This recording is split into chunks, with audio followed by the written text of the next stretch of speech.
Neste capítulo 4, o assunto é a oferta pelo pecado por ignorância.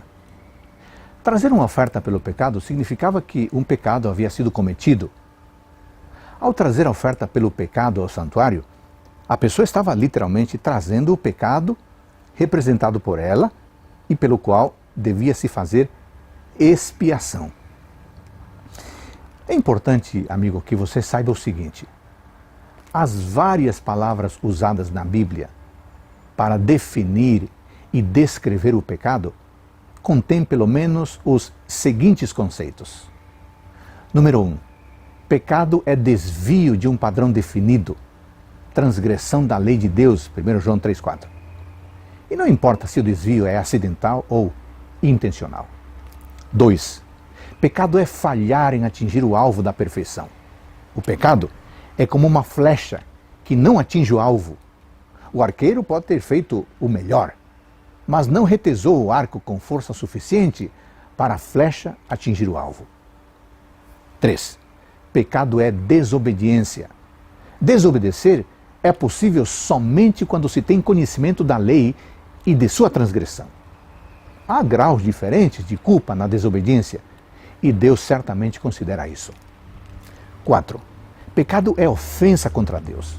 A pessoa pode pecar contra o próximo, um amigo, um parente, mas a primeira e maior ofensa é contra Deus.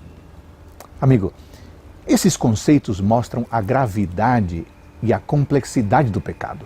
No caso de Levítico, capítulo 4, fala-se da oferta pelo pecado sem intenção, cometido involuntariamente, inadvertidamente, sem pensar. Mas acontece que a ignorância não é desculpa aos olhos de Deus. Uma vez que sabemos que pecamos, devemos buscar o perdão de Deus. Jesus Cristo foi a oferta pelo pecado para todo mundo, incluindo o ignorante Israel e, claro, incluindo você e eu.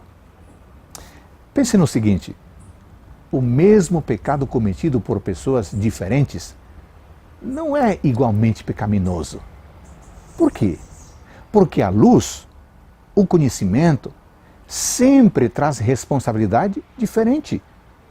Um pecado idêntico cometido por uma pessoa ignorante e por alguém altamente civilizado deve ser considerado e julgado, em cada caso, de um ponto de vista diferente, é claro.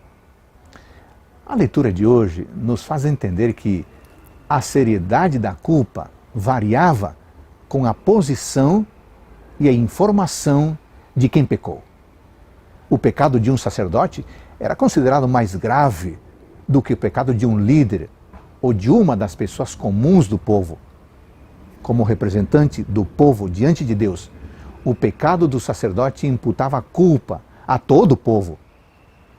Fica claro que os líderes religiosos têm uma responsabilidade maior diante do Pai Celestial.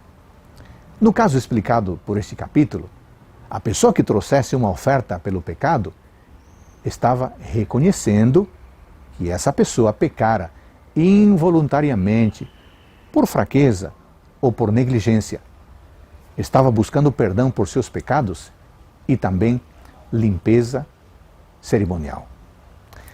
A boa notícia de hoje é que em Cristo todos podemos receber perdão, mas é necessária a seguinte atitude: reconhecermos a nossa culpa e confessarmos o nosso pecado ou os nossos pecados. Para quem está verdadeiramente arrependido, Jesus é a oferta salvadora. Um ótimo dia para todos nós.